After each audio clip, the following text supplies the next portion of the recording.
Pinakamababang additional fees para makapag-deposit ka sa Pag-ibig MP2? Tara, pag-usapan natin. Not using a credit card, I tried different ways to virtually top up sa MP2 account ko, sharing with you 5 ways to top up. Numbers 2 and 3 yung pinaka-recommend ko, depende kung nasaan yung pera mo.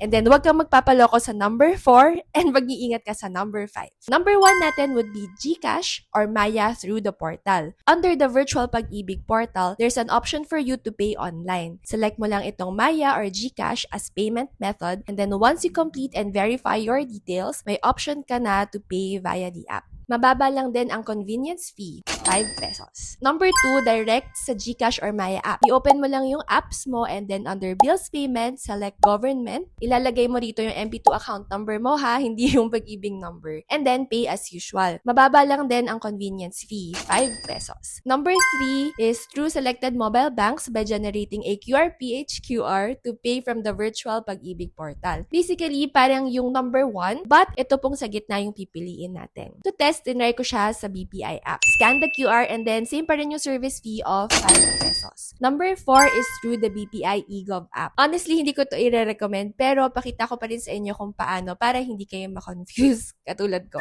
Open your BPI mobile app. On the lower left, click mo yung more services. Then, under payments and wallets, select eGov. Ayan, makikita nyo itong partner collection fee, 250 pesos. Plus, bank convenience fee na 750 pesos. Once you enter your details, you'll be asked to log in. Tapos, dito, you'll be asked to pay lang yung 250 additional fee. But, don't be fooled kasi may bank convenience fee talaga na madededuct sa'yo. Last but not the least is through salary deduction. But for this one, may factor talaga kung gaano ka-efficient and reliable yung company ninyo. Maganda sana kasi walang fees, for savings na siya kasi automatic na siyang nababawas sa sahod mo. But, it can be a source of sakit ng ulo kung hindi siya nare-remit ng tama. Ikaw, share mo naman kung paano ka naguhulog sa Pag-ibig MP2 account mo and ano ang favorite mo. This is Kimi, your adulting companion. Sasamahan ka sa adulting journey mo. Comment MP2 Part 5 para updated ka naman kung paano mahuhulugan ng account mo using your credit card.